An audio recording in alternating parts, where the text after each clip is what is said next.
Professor Geneva, ambassadors, general officers, university leaders, excellencies, ladies and gentlemen, dear students. It is a privilege to address you today at this important conference on the challenges for peace and the leadership of the European Union in the Balkans. I'm sorry that due to time constraints, I was unable to avail myself of the kind invitation of Professor Geneva to join you in person.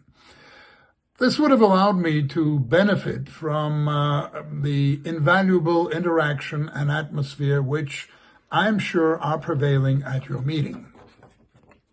For over 20 years, the European Association of International Studies, AESI, under the outstanding, tireless, and inspired leadership of its president, Professor Massimo Geneva, has been blazing the trail in promoting dialogue and peace through a key avenue on the cusp of diplomacy and university cooperation, with a wide involvement of key stakeholders and actors, diplomats, military leaders, United Nations peacekeeping operations, the private sector, civil society, university rectors from the leading universities of the Balkans, professors, and most importantly, the students themselves, who represent the future hopes for peace and understanding.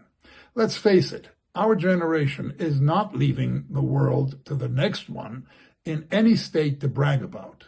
So it will be up to the students and the youth of today to do double duty for their generation and for ours. As Professor Geneva put it, when students talk together and seek solutions to problems that their parents could not resolve, it means that peace is possible. The joint action and strategy of the AESI Regional University Cooperation is further strengthened since a few years by the cooperation of the AESI with the United Nations in Geneva. It was an honor to be among those who facilitated this opening, which is successfully developing today.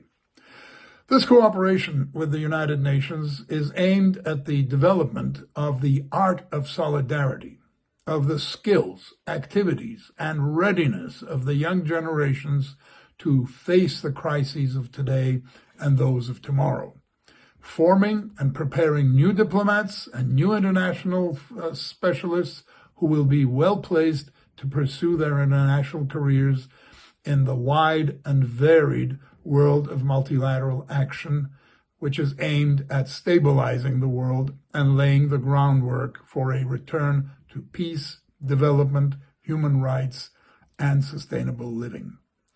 I wish your conference intense discussions, a frank exchange of opinions, and successfully identifying a further, even more effective avenues of cooperation. Thank you very much.